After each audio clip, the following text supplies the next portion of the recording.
আসসালামু আলাইকুম। আজকে বানাবো পাইনাপেল ক্যারেট জুস। এতে লাগছে পাইনাপেল, ক্যারেট, আর লাগছে লেমন, লাগছে বিট লবণ আর সামান্য টালা জিরে। একটা ব্লেন্ডার জার নিচ্ছি, সেখানে টুকরো করা গাজরগুলো, টুকরো করা আনারসগুলো একে একে দিয়ে দিব ব্লেন্ড করে নেওয়ার জন্য। ব্লেন্ডার করতে গিয়ে সামান্য পানির প্রয়োজন হতে পারে, তবে সেটা অনেক বেশি নয়। অল্প অল্প করে একটু করে পানি দিয়ে ব্লেন্ড করে নিতে হবে সম্পূর্ণ গাজর এবং আনারসটা।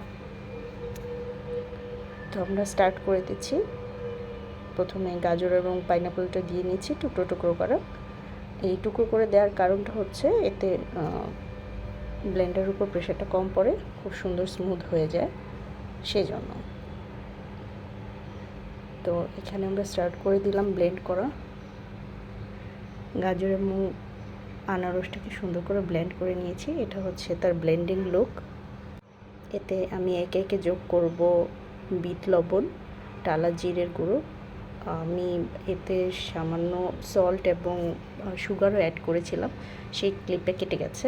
তো সামান্য সুগার এবং সল্টটা খুবই সামান্য, সুগারটা পরিমাণ মতো। যদি আনারস এবং গাজরটা একটু মিষ্টি হয় তাহলে একটু কম হবে, আর মিষ্টি কম হলে একটু বেশি দিতে হবে। তারপর দিচ্ছি পর্যাপ্ত পরিমাণে লেবুর রসটা টেস্ট আনবে।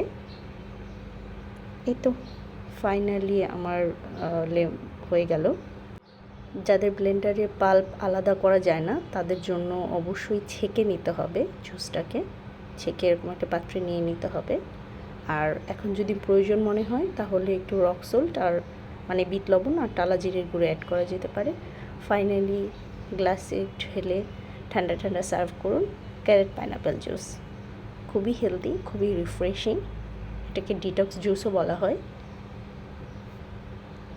এই হচ্ছে আমার জুসের ফাইনাল আউটকাম। আমি একটা ক্যারট এবং পাইনাপেল দিয়ে দিয়েছি ডেকোরেশনের জন্য। আল্লাহ হাফেজ।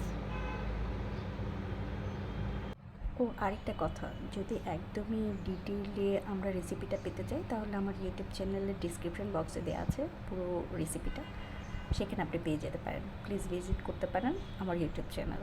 Thank you again.